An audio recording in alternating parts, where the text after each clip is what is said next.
लेकिन इंस्पेक्टर साहब आप मेरी बात मानते क्यों नहीं? मैं सच कह रही हूँ, प्लीज मेरी बात का यकीन कीजिए। चांद पागल नहीं है। अरे इतने दिनों से मैं उसकी देखभाल कर रही हूँ, मैंने उसे जाना है, उसे परखा है, वो बिल्कुल समझदार लड़की है। दरअसल वो दोनों, वो माँ और उसका वो पागल बेटा, उसे अपने किसी जाती फायदे के लिए पागल बना देना चाहते हैं। लेकिन मैडम, मेडिकल रिपोर्ट में तो साफ साफ लिखा हुआ है कि चांद की दिमागी हालत ठीक नहीं है और इसीलिए उसे शॉक ट्रीटमेंट दिया जाता है।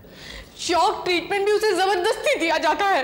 डॉक्टर भी उन दोनों के साथ मिला हुआ है। इंस्पेक्टर आप नहीं जानते, आधी रात के बाद उस हवेली में अजीब अजीब आवाजें सुनाई देती है। मुझे यकीन है उस हवेली में ऊपर टॉप फ्लोर पर जरूर कोई राज छुपा हुआ है। एक रात उस राज को जानने के लिए मैं ऊपर गई भी थी, लेकिन उस कनिष्का देवी ने मुझे वहां जाने से रोक दिया। और चांद ने खुद अपनी आंखों से कुंवर को एक लाश को खींच कर ले जाते हुए देखा है। इंस्पेक्टर साहब, मुझे यकीन है वो लाश मिलना की ही थी। लेकिन हवेली के पीछे तुम उस माली से मिलने क्यों गई थी?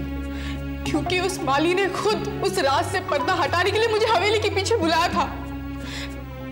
लेकिन जब तक मैं वहां पहुंची, किसी ने उसका खून कर दिया था। गॉड।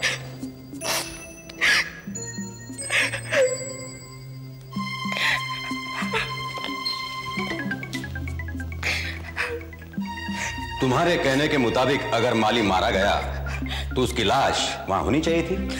वो लाश वहां थी इंस्पेक्टर, वो लाश वहां थी। मैंने खुद अपनी आंखों से देखा है। लेकिन आपके आने तक वो लाश कहाँ गायब हो गई ये मैं नहीं जानती।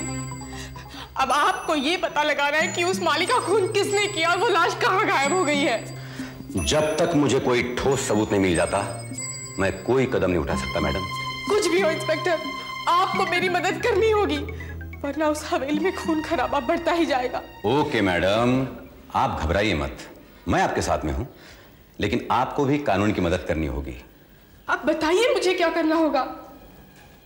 कल आधी रात के बाद मैं हवेली के बाहर आपका छुप कर इंतजार करूंगा।